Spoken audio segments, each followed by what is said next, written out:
Alright guys, welcome to the video. Today I'm going to give my thoughts on the Craftsman 3000 series toolbox. It's the 54-inch one, as well as the tool chest up top. So first and foremost, Craftsman, it's made in the USA with global parts, but it is assembled right there in Missouri. The drawer slides do support 120 pounds per drawer. I have not tested that, but a couple of the drawers I'm sure I've probably met that capacity with the tools that I have in it. So the top has 16,739 cubic inches of storage. The bottom has 17,247 cubic inches of storage, so that's pretty convenient. The whole construction of the frame is built with 18 gauge steel, and then it's coated with Craftsman's lifetime coating, whatever they call it. Everybody's got their own little name for it.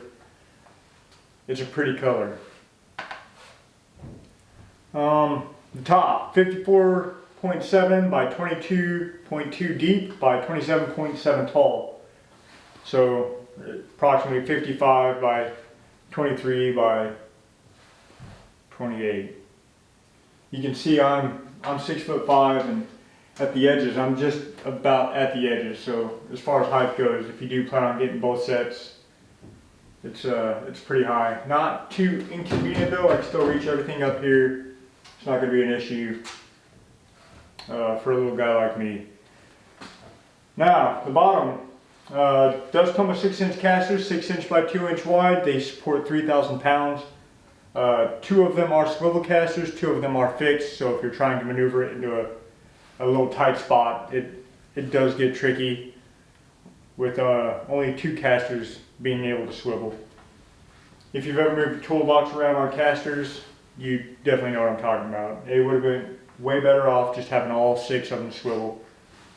Overall capacity, so the top is capable of holding 1,500 pounds.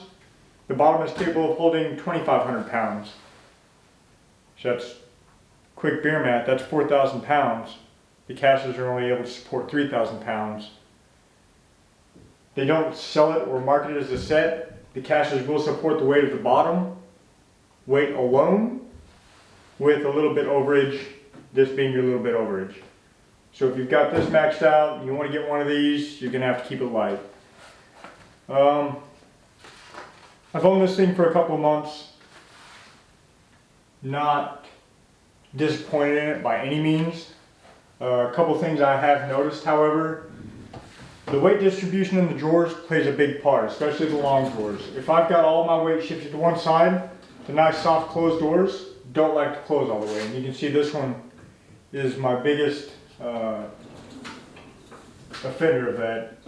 And the weight's pretty evenly distributed. I had to move everything to the inside. I will give a tour afterwards of everything inside of it. These are just talking points right now. But it doesn't like to close. I can't figure out why, but all the rest of them do open and close with the soft close as advertised, as most toolboxes will these days. There's my next talking point. The top lid. The top lid, it comes with these shocks, which I thought was a great addition. I'm going to go ahead and close this for you so I can give you a demonstration. It does close, but when you go to open it does not like to open on its own. You do have to help it out, and it will open. I never close mine, so it's not really a big deal to me. However, if this is going to be your work toolbox and you've got it in a mechanic shop or something along those lines, you don't want people messing with your tools, you're going to want to be able to lock it. You're going to want to be able to close it and open it without having to force it, right? It just adds one extra thing to your day that can create annoyance, and there's plenty of annoyance in the mechanics field. Alright, so more importantly, what did I pay for this?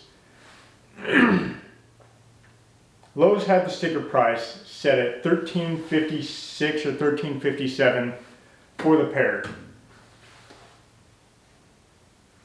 I was able to talk them out of the floor model, and in doing so, he told me that I could pay $400 for each piece, as opposed to the $600 and $700 and some change that they were listed for. So I bought this for $800, and it's nearly a $1,400 tool set, or toolbox. So if you have the option, you can definitely talk them down. I was a little worried about it being a big box store, that I was pretty much going to get told to kick rocks. You pay what you pay. But the manager at Lowe's was able to work with me, and we were able to get it down significantly. I could have bought almost 2 of these boxes at the price that I paid for the same price as one of them. So if you are looking into it, make sure you shop around, you ask around, you talk to people. I don't know if it was just like a one-time thing and this guy was just real sweet, but I'd definitely look into that. $800 is one hell of a deal for this toolbox. I feel like I definitely got my bang for my buck. At this time, I'm gonna go ahead and give you guys a quick walk around, show you the drawers. I can't fill all of them.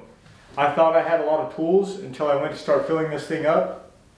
I don't have a lot of tools. But the setup is nice, but more importantly, I want to show you my socket drawer, because there's no reason why it shouldn't be closing. And you can see there's a gap right here where it's not closing all the way.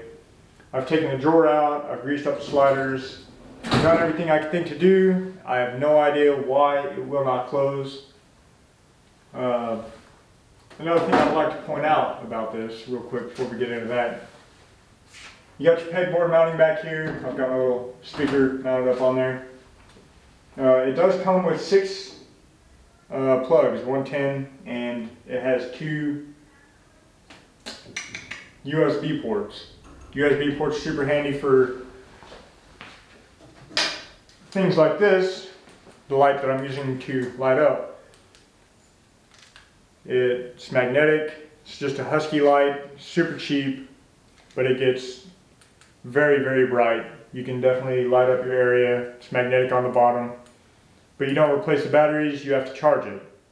So what I like to do is just keep it stuck right there, charger plugged in, so I've always got my light right there. It's always got a full battery. I never have to worry about trying to find AA's and AAA's and replacing them. Definitely a good little light. I think I paid $12 for it. You can't go wrong with that. But the plugs are amazing. I love being able to have all this up here as opposed to my other charger that I've got plugged into a wall, or screwed up against the wall right now to try to keep it out of the way. So the fact that they took that into consideration and put a power strip attached to it is amazing. I really enjoy that. So let me go ahead and get you off the tripod, and we'll give you a look around, and we'll talk a little more about it and my thoughts on it. Alright, going into the quick walk around. The drawers do pull out quite a bit, as you can see there. I do have 2 sets, complete sets of SAE and metric in there.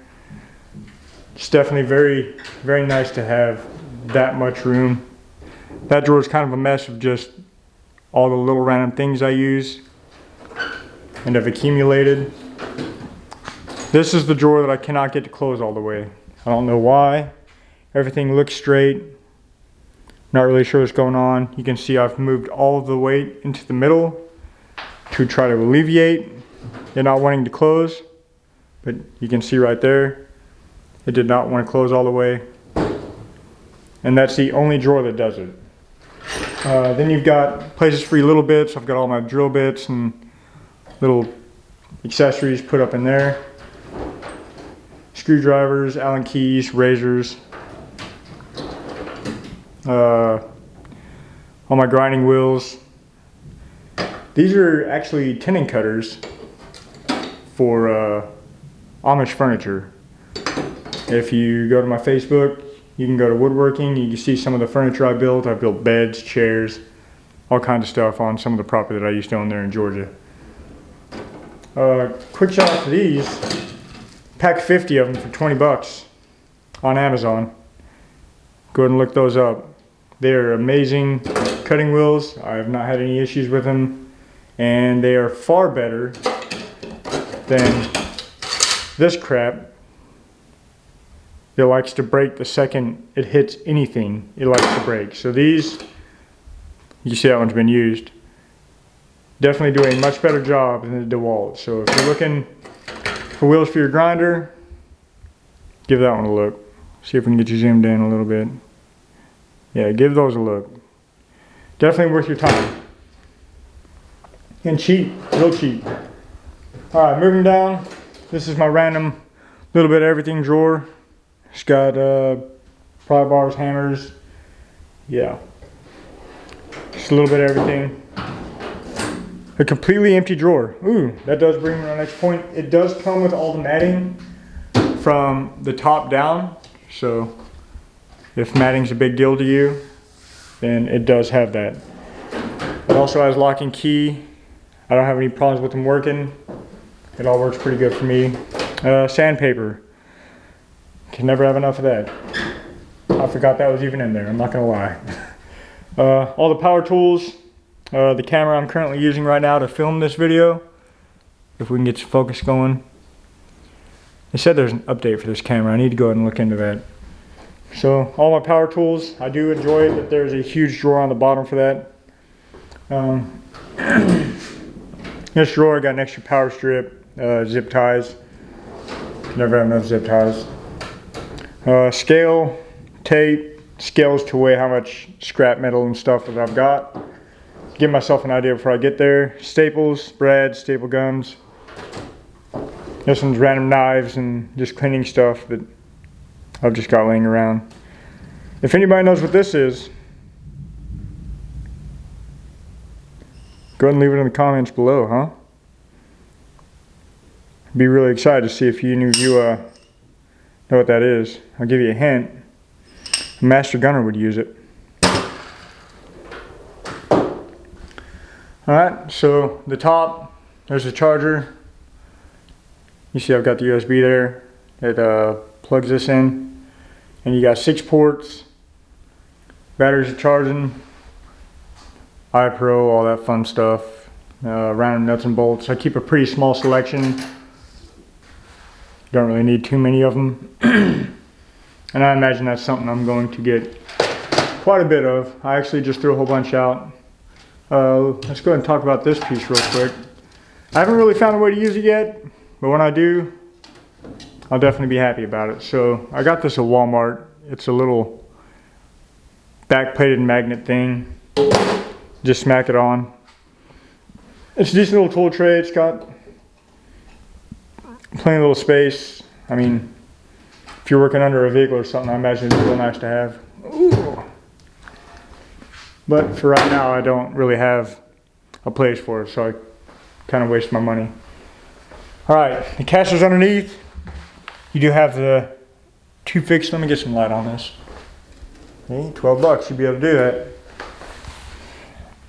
We do have that one. Ignore the picket pounder. That one is fixed, and this one does swivel. That is super convenient. It does come with the handles and pegboard conveniently put in there. I'm not sure what I would use that for. I was thinking extension cords, honestly. I've got a bunch of pegboard pieces. And I might take some of these longer ones here and use them to hang extension cords. Might be a good thing to do. And then over here I just hang the impact driver and the drill. But all in all, 800 bucks, boys. So when it comes to the Craftsman 3000 series toolbox, the 54-inch toolbox and tool chest, not highly recommended. Do I recommend it for $1,500 or $1,400, which was the original price? I think it was $1,356 or $65, something along those lines. It was up there. If you really have a need for it, but if you can get it for the prices I did, which I really hope everybody can, because it's definitely worth it at that point. $400, $800 total. If you do have the 10% military discount at Lowe's, that will also tag onto it. So I paid $720 for this toolbox, and I'm not upset about it. Like I said, I could have bought 2 of them for the original asking price of 1. So if they had 2 there, I might have considered it. Overall, it is a great toolbox. I'm not a mechanic. I just dilly-dally around, mess with stuff, fix bikes, change my oil, but mostly just tear stuff apart while I'm scrapping. So do I need this toolbox? No. Am I glad I have this toolbox? Oh yeah. Very happy with it. So if you like what you see, give it a thumbs up. If you don't like what you see, give it a thumbs down. Let me know what I can do different. Let me know what you'd like to see about it, and I'll try to get that in. Other than that, thanks for watching.